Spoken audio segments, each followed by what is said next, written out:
Hey, legacy builders, welcome to Parenting with Purpose, a space for the mom who knows she's called to more, even in the middle of the chaos. Here, we don't just talk about parenting, we talk about becoming healed, present, and intentional in how we show up for our kids. You already have what it takes, so let's cut through the noise and let's refine it together. I'm your host, Christian, and today we're talking about you want to be present, but you're being pulled in so many directions. One of the areas that I've had to be very intentional about is knowing where I place my focus. I've had to put a lot of time and just sitting still on trying to figure out where am I placing my focus. Okay, and as I go through this video, you'll understand why. One of the biggest challenges for single moms is that we think that we have to do everything because we've been conditioned to have to do everything. We provide, we cook, we clean, we take care of the kids, we nurture, we comfort. We're the disciplinarian, we are the decision maker. We also serve others. We're constantly putting ourselves out there. You're constantly pouring and pouring and pouring. And so we have to take care of ourselves as well. And that can get very heavy. It can get very heavy. And one of the things that I've had to learn, and it's been many lessons over and over until I finally got it, but we have to protect our peace. We have to protect our peace. So in today's podcast, I'm going to give you 3 things. All right. Number 1, the most powerful thing that we can do is evaluate our yes. Evaluate our yes. To who and what have you given your yes to? Is it pulling you away? Is it draining you from what God has called you to do? Is it pulling you away from building your home?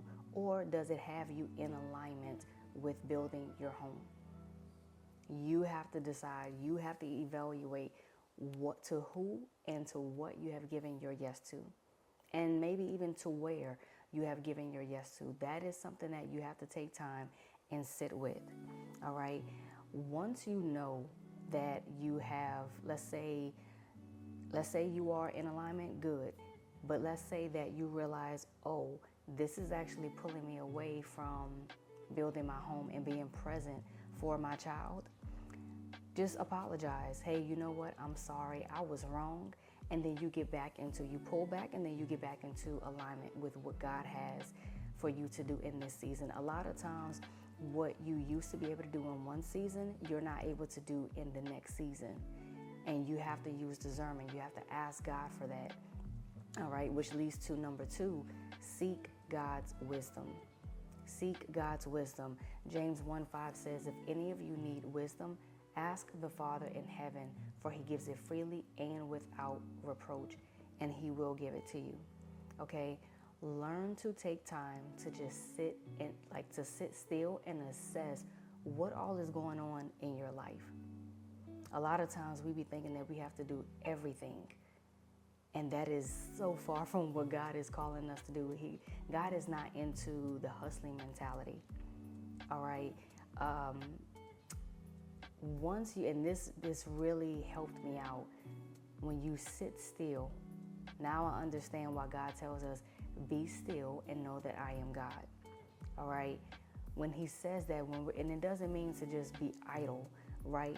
But sometimes we need to sit still and take an assessment of what all is going on in our life.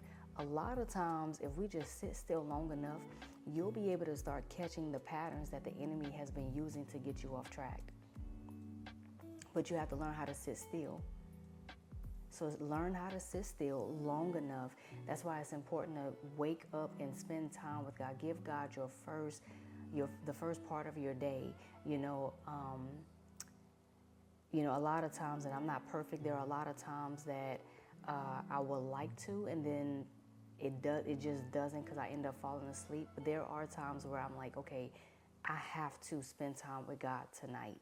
So yes, I spend time with God in the mornings, but when it comes to at nighttime, I do my best. I'm not always in my Bible at nighttime. If I can't get into my Bible because I know I'm getting ready to fall asleep when I sit up in bed, at least open up the Bible app and do a Bible app plan, right? Do a day of the Bible app plan. Do something before you go to bed, right? And for sure, always pray. But spend time with God and just get still. Number 3 is prioritize your rest. This is crucial. You need rest spiritually, mentally, emotionally, physically. We need rest. Our bodies were created to have rest. So prioritize rest. A lot of times we don't get just a day off where there's absolutely nothing to do. Most of the time it's rare. When you do get it, don't be so quick to fill it up with something, right? If you have a day off and somebody so happens to say, oh, can you do this? You have to guard your heart and see, do I really have the capacity to do this? Because just because you have that day off doesn't mean that you don't need it for rest. Learn how to prop your feet up and just rest for the day. Learn how to, just stay home and relax. There's nothing wrong with that. Take that time off and do absolutely nothing. Absolutely nothing. And I promise you, it is going to make a difference in your life.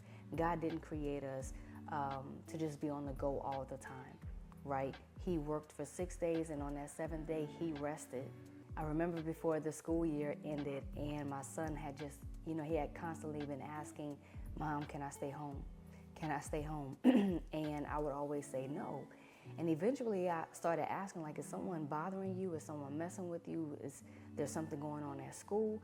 And he's like, no. And I said, okay. I was like, is there a test that maybe you just don't feel like you're prepared for or something? And he said, no, I just want to stay home. And I'm like, well, no. I'm like, you're not sick, so no, you're going to go to school. And so a week went by, and I remember that Monday came. My son was still asking, can I stay home? Please, can I just stay home? I'm like, no, son, there's something going on. Talk to me. He's like, no.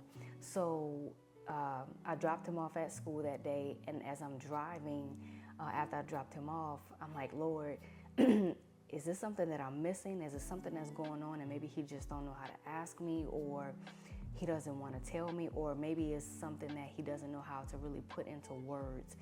And I just got quiet after I prayed that prayer, like, show me. And so I get home and I'm just sitting there looking out the window, and the thought popped up, mental health day. And I'm like, mental health? I'm like, do kids take mental health days?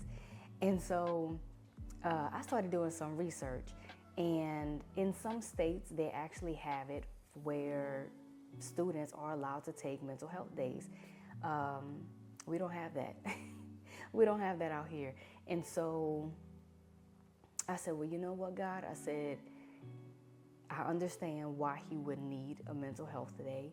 But if he asks again, then I'll go ahead and explain it to him and then give him that day off. Lo and behold, my son came home, and that night right before bed, he asked, he was like, can I stay home tomorrow?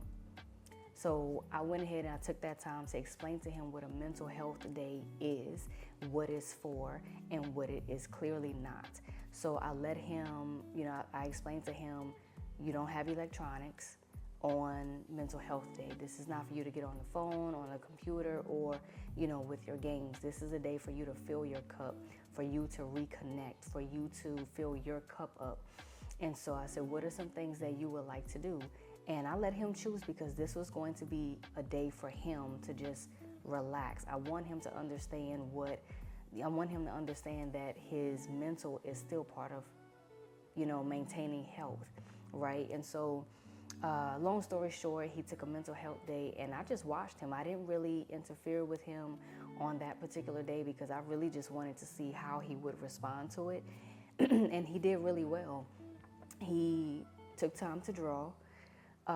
He read a book, and then he said that he wanted to take a walk, but he actually ended up taking a nap, and that was perfectly fine. But I watched how he slowed down, And that was mind-blowing to me. So that is something that I'm going to be implementing, during his school year, especially during the school year, to let him know, like, if you need a mental day, this is not every day, this is not every month, but if you need a mental health day, then voice it.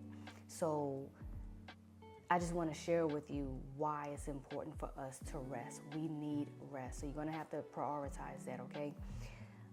That's all we have time for today. That's all we have time for today. Please do me a favor. Go ahead and press that like button. Go ahead, if you haven't already, I would love for you to subscribe to this channel so that you don't miss out on another video. And comment down below where you're having, or what God is having you to say yes to and what God is having you to say no to. Maybe you've said yes before and now you're having to go back and apologize just so you can get back in alignment and build your home, because we are being intentional on this channel. All right. So with all that being said, share this video with another mom who needs the reminder that she has what it takes to break cycles and to build something different. All right. So I will see you on the next video. Enjoy your weekend.